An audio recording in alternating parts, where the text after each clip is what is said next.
بسم اللہ الرحمن الرحیم۔ السلام علیکم دوستو۔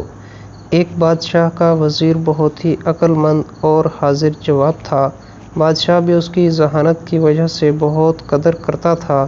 ایک دفعہ بادشاہ نے وزیر سے قومی خزانے کا حساب مانگا تو اس میں پورے 5000 درہم کا فرق آ رہا تھا۔ بادشاہ نے وزیر سے کہا کہ اتنی ساری رقم کہاں خرچ کی؟ وزیر نے بادشاہ سے کہا کہ آپ کے جلال کی قسم، میں نے اپنی ذات پر 1 دینار بھی خرچ نہیں کیا۔ اس دربار سے جو بھی مفلس خالی ہاتھ واپس جاتا تھا تو میں ان کی چپکے سے مدد کر دیتا۔ بادشاہ نے جب یہ سنا تو غصے سے پاگل ہو گیا اور وزیر سے کہا کہ تمہاری جرت کیسے ہوئی کہ میری اجازت کے بغیر میری رعایا میں خزانہ بانٹ دیا؟ میں تجھے سولی پر لٹکا دوں گا۔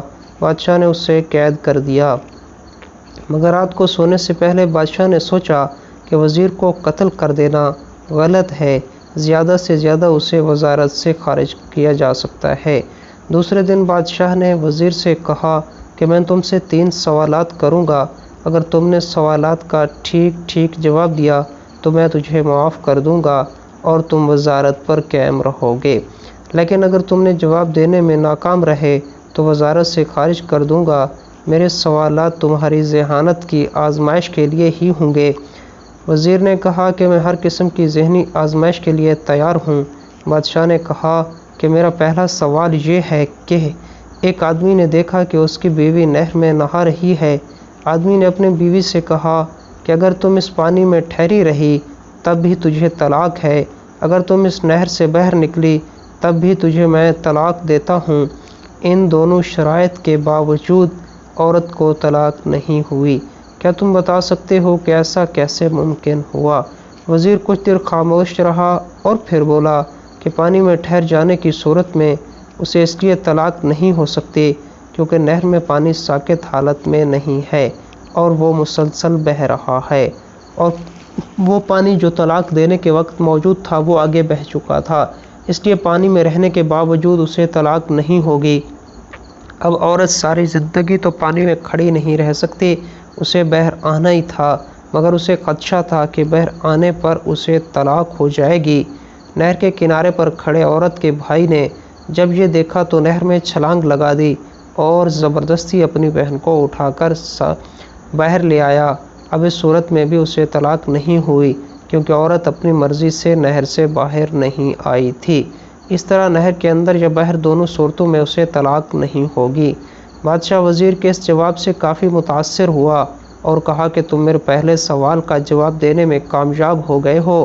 اب میرا دوسرا سوال یہ ہے کہ ایک 16 سالہ بچہ دوسرے بچے کے ساتھ کھیل رہا ہے، ان دونوں میں لڑائی ہو گئی تو پہلے بچے نے دوسرے بچے کو کنویں میں دھکا دے دیا۔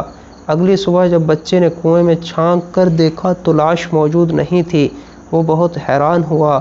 پھر جب وہ لڑکا 14 سال کا ہوا تو اسکول میں اس کی کسی لڑکے سے لڑائی ہو گئی۔ جب چھٹی ہوئی تو اس نے اس لڑکے کو بھی کنویں میں دھکا دے دیا۔ دوسرے دن اس نے کنویں میں جھانک کر دیکھا تو اس کی لاش بھی غائب ہو چکی تھی۔ 20 سال کی عمر میں اسے ایک لڑکی سے پیار ہو گیا۔ شادی کے بعد لڑکی کسی دوسرے آدمی سے ملنے لگی۔ لڑکے کو اپنی بیوی پر بہت غصہ آیا اور اس آدمی نے اس کو بھی کمرے میں پھینک دیا۔ دوسرے دن اس نے کنویں میں جا کر دیکھا تو اس کی بیوی کی لاش بھی غائب ہو چکی تھی۔ 30 سال کی عمر میں اس آدمی کا اپنے بڑے بھائی سے جھگڑا ہو گیا۔ اس نے اپنے بھائی کو دھکا دیا تو دیوار پر لگنے سے اس کا سر پھٹ گیا اور وہ مر گیا۔ اس نے اپنے بھائی کو بھی اسی کنویں میں پھینک دیا۔ اگلے دن کنویں میں اس کی لاش غائب نہیں ہوئی۔ کیا تم بتا سکتے ہو کہ لاش غائب کیوں نہیں ہوئی؟ وزیر کچھ دیر خاموش رہا، پھر اچانک بولا کہ اس کا بڑا بھائی اپنے چھوٹے بھائی کا ہمدرد تھا، وہ جس کو بھی اپنی نادانی سے کنویں میں دھکا دے دیتا تو وہ ثبوت مٹانے کے لیے لاش کو کنویں سے نکال کر زمین میں دفن کر دیتا، مگر اس دفعہ اسے کوئی نکالنے والا نہیں تھا، اس لیے کہ اس کی لاش کنویں میں تیر رہی تھی۔ بادشاہ نے کہا کہ تم نے دوسرے سوال کا بھی درست جواب دیا، اب تم سے آخری سوال پوچھا جائے گا، اس سوال سے میں تمہاری ذہنی آزمائش کروں گا۔ بادشاہ نے وزیر کے سامنے 4 عورتوں کو کھڑا کر دیا جن کا ایک جیسا لباس اور قد بھی ایک ہی جیسا تھا۔ بادشاہ نے کہا کہ ان میں سے ایک عورت کنواری ہے، دوسری شادی شدہ، تیسری عورت بچے کو دودھ پلانے والی اور چوتھی عورت حاملہ تھی۔ بادشاہ نے وزیر سے کہا کہ ان کی حرکات سے اندازہ لگا کر بتاؤ کہ کنواری، شادی شدہ، حاملہ اور بچے کو دودھ پلانے والی کون سی ہے۔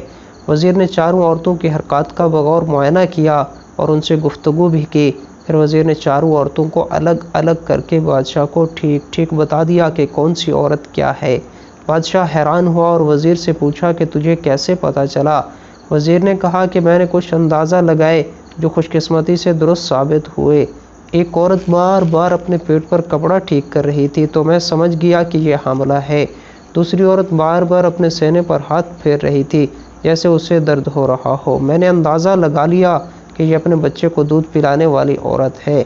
تیسری عورت سے جب میں نے گفتگو کی تو وہ آنکھوں میں آنکھیں ڈال کر بات کر رہی تھی تو مجھے لگا کہ یہ شادی شدہ عورت ہے، جبکہ چوتھی عورت سے جب میں نے گفتگو کی تو وہ نیچے دیکھ کر مجھ سے بات کر رہی تھی تو مجھے لگا کہ یہ عورت مرد سے گفتگو کرنے کی عادی نہیں اور کنواری ہے۔ بادشاہ نے کہا کہ تم تینوں سوالات کے جواب دینے میں کامیاب ہوئے، اس لیے تجھے وزارت پر بحال کیا جاتا ہے۔ میں امید کرتا ہوں کہ آپ کو یہ ویڈیو پسند آئے گی۔ اس طرح کی مزید ویڈیوز کے لیے ہمارے چینل کو سبسکرائب کر کے گھنٹی کے بٹن کو دبا دیں۔